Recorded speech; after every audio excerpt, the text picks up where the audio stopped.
ચાલો બાળકો રેડી? વિજ્ઞાનની સફરમાં આગળ વધવા માટે લેક્ચર નંબર 9 ફોર ચેપ્ટર 1 આપણી આસપાસમાં દ્રવ્યો. બરાબર. ગઈકાલ સુધીનું આશા રાખું છું કે તમે બધું જ નોટબુકની અંદર ઉતારી લીધું હશે. જો હજુ પણ સમય છે બેટા, ન ઉતાર્યું હોય તો લખવાનું સ્ટાર્ટ કરી દેશો. શાળા જેવી ચાલુ થાય તેવી તરત જ નોટબુક હું ચેક કરવાનો છું. જેનું બાકી હશે એ ખાલી જગ્યા અત્યારે વિચારવાનું નથી. બરાબર. પણ અત્યારે શું વિચારવાનું છે? આપણે ગઈકાલના ટોપિકથી હવે આગળ વધીએ. ગઈકાલ સુધીમાં આપણે કમ્પ્લીટ કરેલું હતું તાપમાનના ફેરફારની અસર. ઘણી બધી એક્ટિવિટીઝ અંદરથી જોઈ, એમાંથી આપણને ઉર્ધ્વપાતનની વ્યાખ્યાઓ પણ મળી. બરાબર. ત્યાર પછી ગલન બિંદુ, ઉત્કલન બિંદુ, બાષ્પીભવન ગુપ્ત ઉષ્મા, ગલન ગુપ્ત ઉષ્મા, આ બધાની માહિતી આપણને મળી. આપણે એને ટીક માર્ક પણ કરી લીધું અને નોટબુકની અંદર પણ ઉતારી લીધું. બરાબર. ફરી પાછું એક વખત જરાક મારી મિસ્ટેક થઈ છે દીકરા. ગઈકાલના લેક્ચરની સાથે મારે જે મટીરિયલ મોકલવાનું હતું, પૂરા અક્ષરે લખેલા પ્રશ્નોના જવાબો, એ રહી ગયા હતા. ભૂલચૂક માફ કરશો. હવે આજના લેક્ચરની સાથે તમને એ ફોટોગ્રાફ મળશે. એ તમે પૂરા અક્ષરના જે ક્વેશ્ચન છે એ તમે લખી લેશો. અને આજે જે પૂરા અક્ષરના ક્વેશ્ચન્સ આવશે એમાં થોડાક દાખલા છે. એ અહીંયા અમારી પાસે નાનકડું બોર્ડ દેખાય છે તમને, એ બોર્ડ ઉપર હું ગણીશ અને તમે નોટબુકની અંદર લખી દેજો. છેલ્લે લેક્ચર પૂરો થાય પછી એનો ફોટો મૂકીશ, તમે નોટબુકની અંદર લખી લેજો અને પહેલા સમજી લેજો. બરાબર છે? તો શરૂ કરીએ. દબાણના ફેરફારની અસર, effect of change of pressure. ટેક્સ્ટબુકમાં ધ્યાન. આપણે અગાઉ શીખી ગયા છીએ કે ઘટક કણો વચ્ચેના અંતર જુદા જુદા હોવાના કારણે દ્રવ્યની જુદી જુદી અવસ્થાઓમાં વિવિધતા જોવા મળે છે. દ્રવ્યની જે અવસ્થાઓ છે, ઘન, પ્રવાહી અને વાયુ, એ તમામને આપણે જોઈ.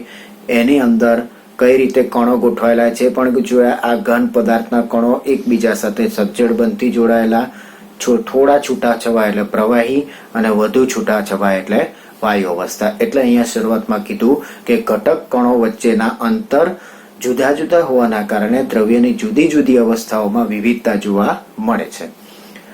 કોઈ ગેસ સિલિન્ડરમાં ભરેલા વાયુ પર દબાણ લગાવીને સંકોચન કરવાથી શું થશે? શું તેના કણો વચ્ચેનું અંતર ઓછું થઈ જશે? શું તમને લાગે છે કે દબાણ વધારવા કે ઘટાડવાથી પદાર્થની અવસ્થામાં ફેરફાર થઈ શકે છે? તો કે હા, થઈ શકે છે. અગાઉ આપણે સીએનજી ની વાત કરેલી, યાદ હોય તો. સીએનજી, કમ્પ્રેસ્ડ નેચરલ ગેસ, યાદ આવ્યું? તો એ ટોપિકમાં બી આપણને કીધેલું હતું કે મોટા જથ્થાના વાયુ હોય તો એને દબાણ લગાવીને નાના જથ્થામાં કન્વર્ટ કરી શકાય અને એ બોટલ્સને આપણે એક જગ્યાથી બીજી જગ્યાએ આસાનીથી ફેરવી શકીએ. તો એ જ ટોપિક અહીંયા આવેલો છે. ત્યારે બી આપણે કીધેલું હતું કે પાછળ આકૃતિ આવશે પિસ્ટનની વ્યવસ્થિત, તો એ અહીંયા આપણને પોઈન્ટમાં જોવા મળે છે. એટલે ક્વેશ્ચન પૂછેલો છે કે શું તમને લાગે છે કે દબાણ વધારવા કે ઘટાડવાથી પદાર્થની અવસ્થામાં ફેરફાર થઈ શકે છે? બાજુમાં એનો આન્સર હા. અને પહેલો પ્રશ્ન એની સાથે હતો, જુઓ ફરી પાછું હું વાંચું છું. શું તેના કણો વચ્ચેનું અંતર ઓછું થઈ જશે? તો એમાં પણ હા. બરાબર. હવે દબાણ કઈ રીતે અસર કરે ને કણો વચ્ચેનું અંતર કઈ રીતે ઓછું થાય કે પછી એના અવસ્થામાં શું ફેરફાર થાય, એ અહીંયા આકૃતિમાં આપણને સ્પષ્ટ કરેલું છે. જો દબાણ વધારવાથી દ્રવ્યના કણોને વધુ નજીક લાવી શકાય છે. એક સિલિન્ડર આપેલો છે નળાકાર અને એમાં પિસ્ટન આપેલું છે.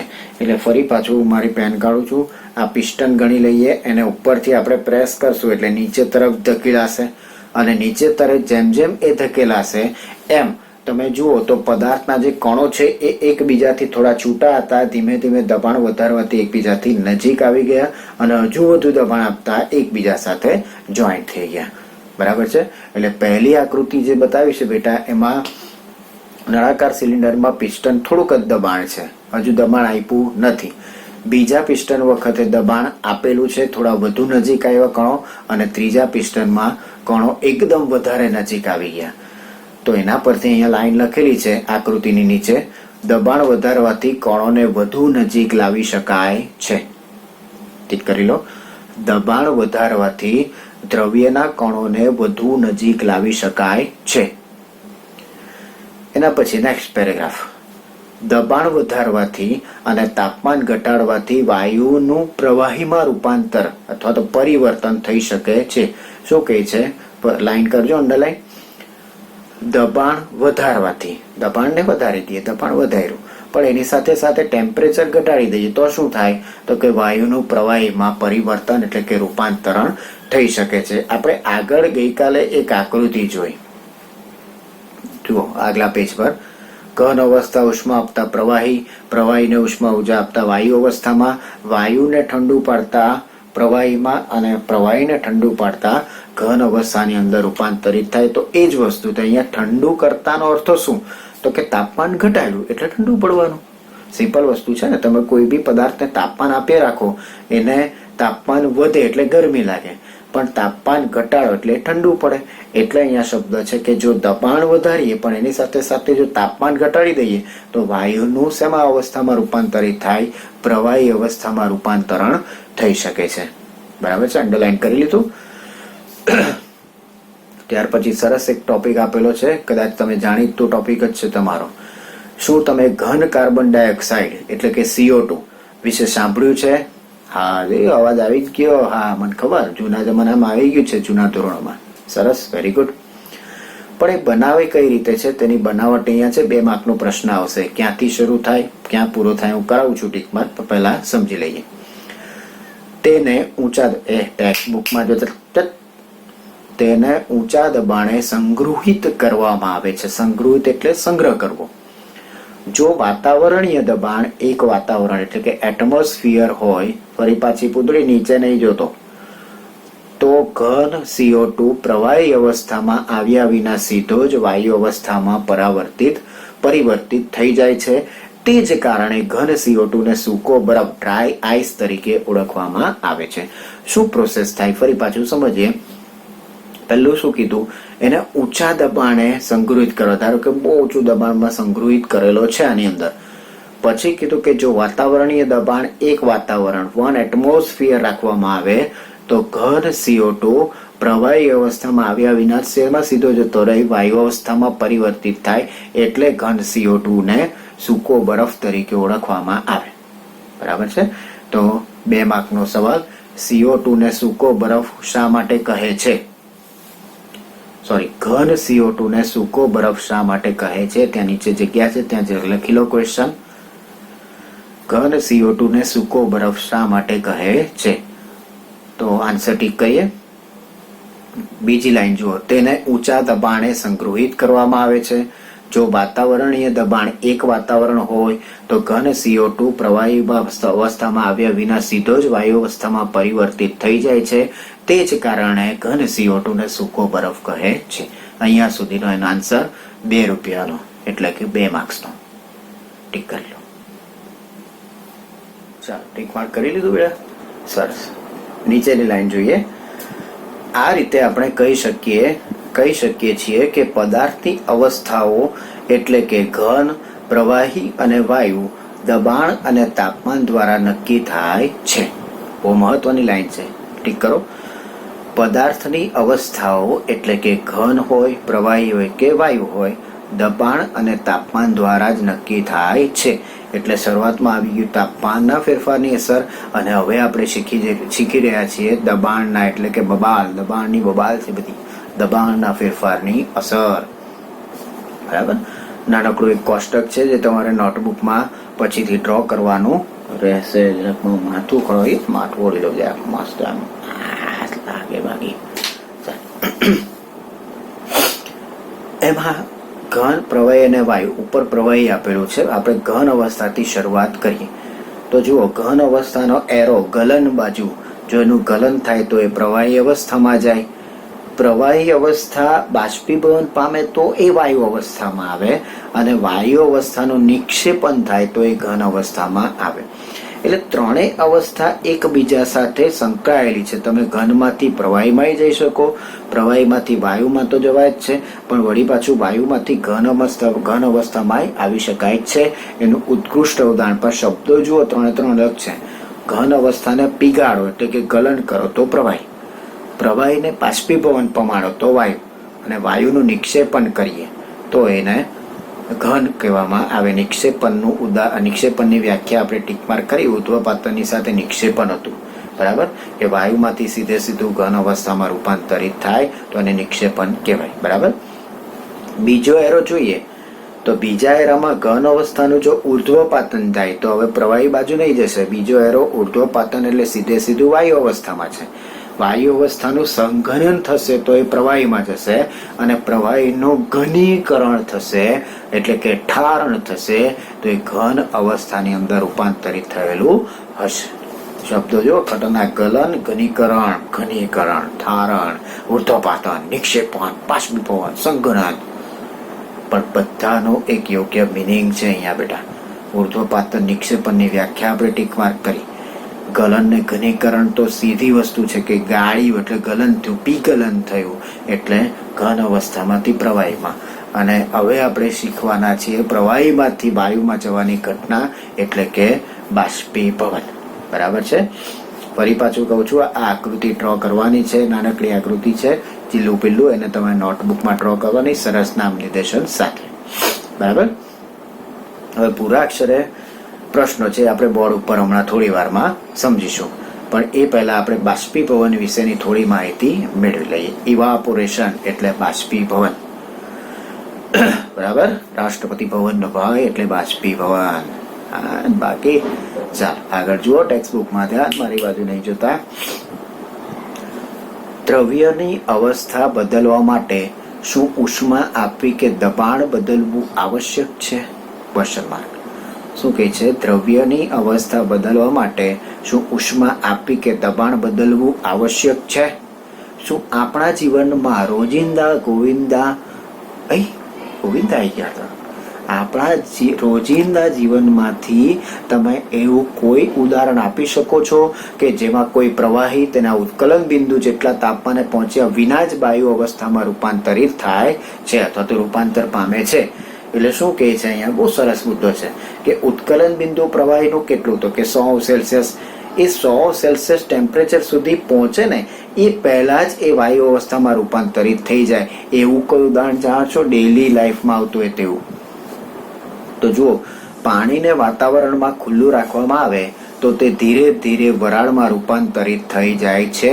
ભીના કપડાં ખુલ્લા વાતાવરણમાં સુકાઈ જાય છે. હવે તમે વિચારો કે સૂર્યનું તાપમાન આટલું છે, હવે 40 ડિગ્રી સેલ્સિયસ થાય એમાં તો આપણે ઓ ભાઈ બહુ ગરમી લાગી, બહુ ગરમી, બહુ તાપ ગરમી લાગે. તો ઉત્કલન બિંદુ તો 100 સેલ્સિયસ. વિચારો, તોય 40 ડિગ્રી સેલ્સિયસમાં કપડાં ભીના મૂકેલા એ સુકાઈ જાય છે. એનો મતલબ સીધો એવો હતો કે 100 સેલ્સિયસ સુધી પહોંચેલું નથી, તેમ છતાંય સુકાયું. એટલે પ્રવાહીમાંથી વાયુ અવસ્થામાં રૂપાંતરિત થઈ ગયું, બાષ્પીભવન થઈ ગયું. બરાબર છે બેટા? સમજી ગયા? ઓકે. અને એને આગલું ઉદાહરણ બી એવું જ આપેલું છે. જો પાણીને વાતાવરણમાં ખુલ્લું રાખવા, ધારો કે તપેલીમાં તમે એક થોડું પાણી ભરીને બહાર મૂકી રાખો, ઓટલા પર કે અગાસી પર, જ્યાં તાપ પડતો હોય, સૂર્યનું તાપમાન ધોમધકતો તાપમાન, ત્યાં તમે મૂકી રાખો. બરાબર છે? તો શું થશે? તો કે ધીમે ધીમે તમે જોશો કે એ વરાળ બનીને વાતાવરણની અંદર જતું રહેશે. તો એ કેવી રીતે થયું? એ વખતે બી સૂર્યનું તાપમાન તો 40 ડિગ્રી જ છે, 100 ડિગ્રી સેલ્સિયસ પર તો પહોંચ્યું જ નથી. એટલે ઉપર કીધું કે ઉત્કલન બિંદુ પર પહોંચે, 100 સેલ્સિયસ પર પહોંચે એ પહેલા જ બાષ્પીભવન થઈ જાય એવા કેટલાક ઉદાહરણો આપો. તો આ ડેઈલી લાઈફ સાથે આપણું સંકળાયેલું ઉદાહરણ, પાણી તરત જ બાષ્પીભવન થઈ જાય છે એટલે ભીના કપડાં ઝડપથી સુકાઈ જાય છે. બરાબર છે? સમજાઈ ગયું? આ ઉદાહરણોમાં હવે મેં સમજાવ્યું તે નીચે પાછા સમજાવે દોરડાયા. આ ઉદાહરણોમાં ભીના કપડામાંના પાણીનું શું થયું હશે? આપણે જાણીએ છીએ કે દ્રવ્યના કણ સતત ગતિશીલ હોય છે. શરૂઆતમાં જ આવી ગયેલી દ્રવ્યની લાક્ષણિકતાઓ. બરાબર છે? લાક્ષણિકતા કયા નંબરની? હું 3 એક મુકાજો, 3 વાળો. એ બેન, 1 નંબરની લાક્ષણિકતા અવકાશ વાળી છે. બસ, તો હવે એક જ બાકી રહી ને, 2 નંબરની. બરાબર ને? દ્રવ્યના કણો સતત ગતિશીલ હોય છે, લાક્ષણિકતા નંબર 2 હતી. બરાબર? તો એનો બી અહીંયા ઉપયોગ આવ્યો કે કણ સતત ગતિશીલ હોય છે અને ક્યારેય અટકતા નથી. એક નિશ્ચિત તાપમાને દરેક ઘન, પ્રવાહી કે વાયુ પદાર્થના કણોમાં જુદી જુદી માત્રામાં ગતિજ ઉર્જા હોય છે. એટલે 72 ડિગ્રી સેલ્સિયસ હોય, 50 ડિગ્રી સેલ્સિયસ હોય, 100 ડિગ્રી સેલ્સિયસ હોય, 500 ડિગ્રી સેલ્સિયસ, દરેકની અંદર જે અવસ્થાઓ આવતી જાય એ દરેકમાં કંઈક ને કંઈક ગતિ ઉર્જા એ તાપમાને રહેલી હોય છે. એવું આપણને કહે છે કે નિશ્ચિત તાપમાન કે ભાઈ 50 ડિગ્રી સેલ્સિયસ. તો એ 50 ડિગ્રી સેલ્સિયસ તાપમાન વખતે ઘનની ગતિજ ઉર્જા અલગ હશે, પ્રવાહી અવસ્થાની ગતિજ ઉર્જા અલગ હશે અને વાયુની ગતિજ ઉર્જા અલગ હશે. એટલે કીધું ચોક્કસ તાપમાને દરેક અવસ્થાની કણોની ગતિ જુદી જુદી માત્રામાં ગતિજ ઉર્જા હોય છે. બરાબર છે, ટીક કરી લઈએ. એક નિશ્ચિત તાપમાને દરેક ઘન, પ્રવાહી કે વાયુ પદાર્થના કણોમાં જુદી જુદી માત્રામાં ગતિજ ઉર્જા હોય છે. પણ ઘનમાં વધારે બી હોય એ ટાઈમે પ્રવાહીમાં ઓછી હોય ને વાયુમાં સૌથી વધારે, એવું બી બને. કોઈ વાર એવું થાય કે એ તાપમાને પ્રવાહીમાં સૌથી વધારે હોય ને વાયુને ઘનમાં ઓછી હોય, એવું પણ થઈ શકે. એટલે જુદા જુદા હોય છે. બરાબર, કરી લીધું. આગળ, પ્રવાહીઓમાં સપાટી પર રહેલા કણોને કેટલાક અંશે એટલી વધુ ગતિજ ઉર્જા હોય છે કે તે બીજા કણોના આકર્ષણ બળથી મુક્ત થઈ જાય છે. શું થઈ જાય છે? મુક્ત, છૂટા પડી જાય છે. એટલે પ્રવાહીની સપાટી પર રહેલા કણોને એટલા અંશે વધુ ગતિજ ઉર્જા હોય છે. દાખલા તરીકે આ પ્રવાહી નીચે તરફ ભરેલું છે કે દરિયાનું પાણી કે સમુદ્રનું શું કહેવાય સ્વિમિંગ પુલનું પાણી ધારો કે નદીનું પાણી, તો આ એની સપાટી, આ નીચે બધું પાણી છે. તો સપાટી પર જે કણો રહેલા છે એમાં એટલા અંશે વધુ ઊર્જા હોય છે કે તે બીજા કણોના આકર્ષણ બળથી, એટલે નીચે જે કણો રહેલા છે ને એના આકર્ષણ બળથી કેવા થઈ જાય છે? મુક્ત, છૂટા થઈ જાય છે. એટલે ગતિજ ઉર્જા વધારે ધરાવે છે. ઉત્કલન બિંદુથી, લાસ્ટ લાઈન, ઉત્કલન બિંદુથી ઓછા તાપમાને પ્રવાહીનું વાયુ એટલે કે બાષ્પમાં રૂપાંતરિત થવાની આ પ્રક્રિયાને બાષ્પીભવન કહે છે. બરાબર છે, ટીક કર્યો. વાક્ય બહુ સરસ વાક્ય, 1 માર્કની ઘણી વાર પૂછાયેલી છે પરીક્ષામાં. ઉત્કલન બિંદુથી, શબ્દનું ઇમ્પોર્ટન્સ છે. ઉત્કલન બિંદુથી ઓછા તાપમાને પ્રવાહીનું વાયુમાં રૂપાંતરિત થવાની ઘટનાને અથવા તો રૂપાંતર થવાની પ્રક્રિયાને બાષ્પીભવન કહે છે. એમાં આ શબ્દ આપણે વ્યાખ્યામાં નહીં લખવાનો. કેમ આ શબ્દ વ્યાખ્યામાં નહીં લખવાનો? કારણ કે આ શબ્દ શેના માટે આપેલો છે? ઉપર જે ઉદાહરણો સમજાવેલા છે બેટા એના માટે. એટલે પરીક્ષામાં વ્યાખ્યા પૂછાય તો આ શબ્દ લખવાનો નહીં. આપણે સીધી આ જ લાઈન લખાય, ઉત્કલન બિંદુથી ઓછા તાપમાને પ્રવાહીનું વાયુમાં રૂપાંતર થવાની પ્રક્રિયાને બાષ્પીભવન કહે છે. બરાબર છે. તો હવે અહીંયા આપણે લેક્ચર અટકાવતા પહેલા આવતીકાલે આપણે 3 થી 4 માર્કનો મસ્ત મજાનો ક્વેશ્ચન જોઈશું, બાષ્પીભવનને અસર કરતા પરિબળો. પણ એ પહેલા આજે જે પૂરા અક્ષરે પ્રશ્નો આવ્યા એમાં જુઓ, પ્રશ્ન નંબર 1, 2 તો ગણીને કરવાની બાબત છે. હું બોર્ડ ઉપર ગણીને બતાવું છું, તમે તમારી નોટબુકમાં પછીથી લખી લેશો અને ત્યાર પછીનો પ્રશ્ન 3 અને 4 એ જરાક વાંચીને આપણે સોલ્વ કરવાનો પ્રયત્ન કરીએ. કોઈ પણ દ્રવ્યની અવસ્થામાં થતા પરિવર્તન દરમિયાન તેનું તાપમાન શા માટે અચળ રહે છે? અને ચોથો સવાલ, વાતાવરણીય વાયુઓના પ્રવાહીકરણ માટેની કોઈ પદ્ધતિ સૂચવો. આ 2 પ્રશ્નોના ઉત્તરો તમને જાતે લખવા માટે આપું છું. હું સોલ્યુશન આપીશ પણ તમારે પણ જાતે લખવાનું થશે. આવતીકાલના લેક્ચરમાં હું એને ડિક્લેર કરીશ કે આ 3 અને 4 નંબરના આન્સર આ છે. અને પહેલો બીજો પ્રશ્ન અત્યારે બોર્ડ પર લખું છું, તમે ધ્યાન આપશો. બરાબર.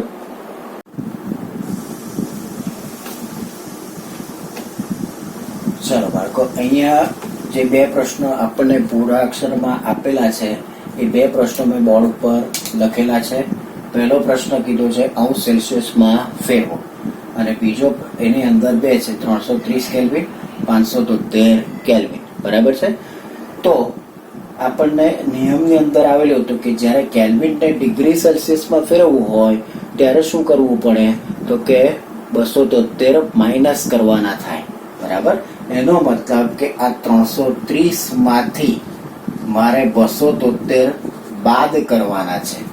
330 માંથી 273 હું બાદ કરીશ એટલે મારી પાસે કેટલા બચશે?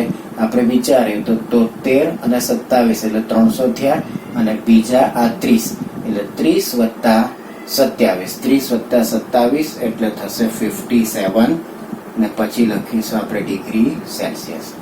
બરાબર છે બેટા? 330 કેલ્વિનને જ્યારે આપણે ડિગ્રી સેલ્સિયસમાં અંશ સેલ્સિયસમાં ફેરવવું છે તો મારે 273 માઇનસ કરવા પડે, અને 273 હું અહીંયાથી માઇનસ કરીશ 330 માંથી 273. સિમ્પલ ગણિત છે. 73 + 27 કરો એટલે 300 થાય. 273 + 27 એટલે 300, અને બીજા 30 ઉમેરવાના એટલે 30 + 27 એટલે ટોટલ કેટલા થઈ ગયા? 57 ડિગ્રી સેલ્સિયસ, અંશ સેલ્સિયસ. બરાબર. અને બીજું છે 573 કેલ્વિન. બહુ સિમ્પલ. ફરી પાછું 573 માઇનસ લખાશે 273 એટલે ટોટલ આવી જશે 500 માંથી 200 બાદ 73 તો સરખા એટલે કેટલા થવાના? 300 ડિગ્રી સેલ્સિયસ. તો આ બે ઉદાહરણો આપણને ક્વેશ્ચનની અંદર આપેલા છે, એ તમારે નોટબુકમાં લખવાના રહેશે. બીજો પ્રશ્ન આપણને એવો કીધો છે, તાપમાને એટલે કે નીચે દર્શાવેલ તાપમાને પાણીની ભૌતિક અવસ્થા દર્શાવવાની છે. કે ભાઈ 250 ડિગ્રી સેલ્સિયસ પર પાણી કઈ અવસ્થામાં હશે? બરાબર. તો સિમ્પલ નોલેજ વિચાર કરીએ તો પાણીનું ઉત્કલન બિંદુ 100 સેલ્સિયસ. બરાબર. અને આ આપેલું છે 250 સેલ્સિયસ, એટલે 100 સેલ્સિયસ થી પણ 150 સેલ્સિયસ વધારે છે. એનો મતલબ એવું વિચારીએ કે હવે શેમાં કન્વર્ટ થઈ ગયેલું હશે? વાયુ અવસ્થામાં. બરાબર છે. એટલે પાણીની ભૌતિક અવસ્થા તો અહીંયા લખાશે વાયુ અવસ્થા. બરાબર. અને બીજું કીધેલું છે 100 સેલ્સિયસ. તો હમણાં જ આપણે ચર્ચા કરી કે પાણી ઉત્કલન બિંદુ એટલે 100 સેલ્સિયસ. તો પાણી કઈ અવસ્થામાં હશે? એ વખતે એ પ્રવાહી વત્તા વાયુ બે અવસ્થા બનશે ને. કેમ? કે આ તો ઉત્કલન બિંદુ એટલે શું? પ્રવાહીમાંથી વાયુમાં જાય એ બે વચ્ચેનો પોઈન્ટ. ગઈકાલે આપણે શીખેલા. તો પ્રવાહી અને વાયુ બંને અવસ્થા રહેલી હશે, અને એને શું કહેવાશે તે પણ આપણે લખી દઈએ. તો કે તો છે ઉત્કલન બિંદુ. બરાબર. તો બુકમાં જે પૂર્વાક્ષરે આપેલા પ્રશ્નો છે, અંશ સેલ્સિયસમાં ફેરવો ને નીચે આપેલ તાપમાને પાણીની ભૌતિક અવસ્થા દર્શાવો. તો આ બે પ્રશ્નો મેં તમને અહીંયા સોલ્વ કરાવ્યા. પ્રશ્ન નંબર 3 અને 4 મેં તમને હોમવર્કમાં આપેલા છે. તો હવે અહીંયા આપણે લેક્ચર આપણો અટકાવીએ છીએ આજનો બેટા. બરાબર છે. લખતા રહેજો, ઘરમાં રહેજો, સુરક્ષિત રહેજો. જય હિન્દ, જય ભારત.